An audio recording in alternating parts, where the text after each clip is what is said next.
নওশাদ সিদ্দিকী বর্তমানে পশ্চিমবঙ্গ রাজনীতির এক বহুল আলোচিত নাম। অনেকে তাকে বাংলার বাঘ বলেও ডাকেন।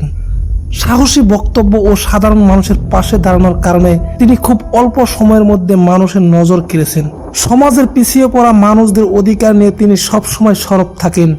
বন্ধুরা, আজকের ভিডিওতে আমরা জানব পশ্চিমবঙ্গের পরিচিত ইয়ং পলিটিশিয়ান নওশাদ সিদ্দিকীর জীবনী ও রাজনৈতিক পথ চলা নিয়ে। তাই ভিডিওটি শেষ পর্যন্ত দেখার অনুরোধ রইল।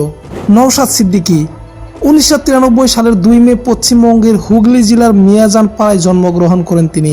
তার পিতার নাম আলী আকবর সিদ্দিকী।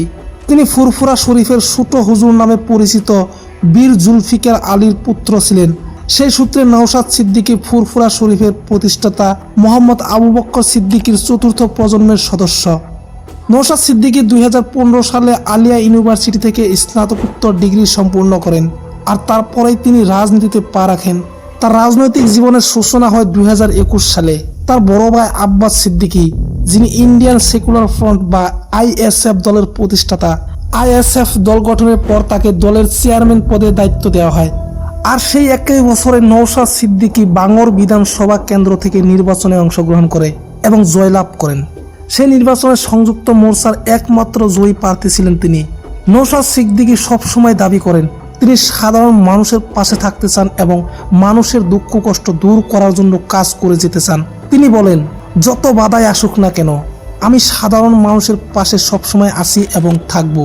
তিনি যে জনসাধারণের মাঝে থাকে তার প্রমাণটা হলো 2023 সালের মার্চ মাসে ডিএ আন্দোলনকারীদের মঞ্চে বক্তৃতা দেওয়ার সময় এক যুবক তাকে প্রশ্ন করেন সংখ্যালঘুদের জন্য তিনি কি করেছেন। এই প্রশ্ন করার সঙ্গে সঙ্গে উত্তেজিত জনতা তাকে ধাক্কা দিয়ে ফেলে। আর তখন নওশাদ সিদ্দিকী শান্ত থাকার আহ্বান জানান সবাইকে এবং কাউকে এই যুবকের উপর আক্রমণ করতে নিষেধ করেন।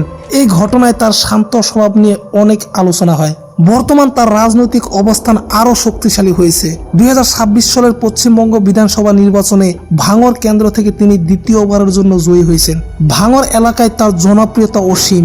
বিশেষ করে ইয়ঙ্গার সমাজ এবং পিছিয়ে পড়া মানুষের মধ্যে তার সমর্থন বেশি দেখা গেছে। বিরোধী দলগুলোর সঙ্গে তার রাজনৈতিক সংঘর্ষ প্রায় খবরের শিরোনামে আসে। বন্ধুরা, আজকের ভিডিও এই পর্যন্তই। ভিডিওটি ভালো লাগলে অবশ্যই লাইক ও শেয়ার করবেন।